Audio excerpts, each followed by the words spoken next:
Hello friends, well today I'm going to tell you a story about a coincidence. We've sure always in our life had coincidence and didn't realize things were going to turn out in the way they did. But this story is about Sam Snead. Now Sam came to Tamashanner twice. The second time he came, they decided to have one of the little caddies. His name was Dick Livingston, a little red-headed kid that my mother and dad would watch over. He was from West Middlesex. He ended up being a great businessman running Ivor J. Lee. But that day he was appointed to be shag balls for Sam Snead.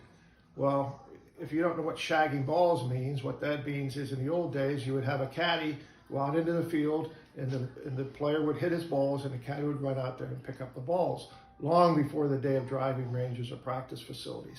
So Dick was too small to carry a golf bag, so he got the job of being shagging balls for Sam that day. So when they were done, Dick came in and brought one of the golf balls in and Sam signed it for him.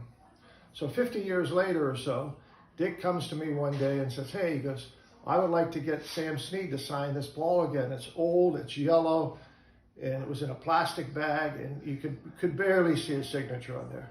I said, well, I'll see him at the PGA show this winter. So I carried the bag in my satchel all the way to Florida on my vacation, went to the PGA show. Guess what? Sam wasn't there that year for the first time ever.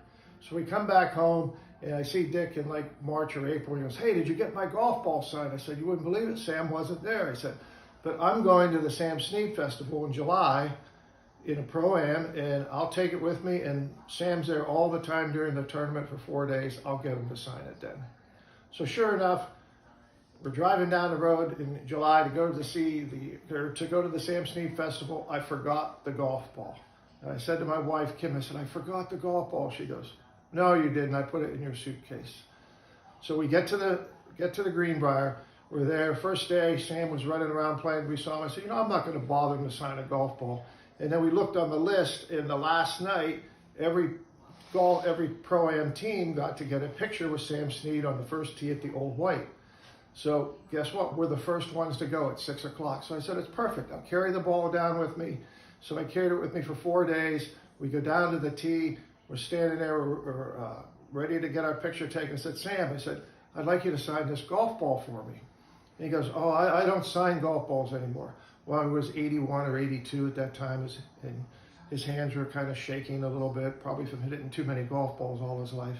So I open up the package. I look at the ball. And you could barely see Sam Snead, but guess what was sticking out? The date.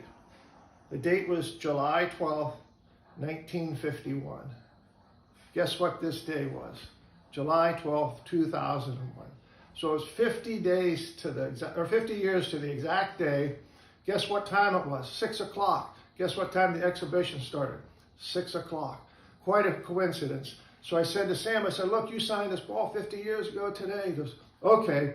So he took the ball and with a little pen, we had to walk about 15 yards over to the edge of the wall against a building. He signed his name, Sam Snead. So I delivered it back to Dick. He sure was happy. He gave it to his grandson. So coincidence, that's a pretty good one, isn't it? Thanks.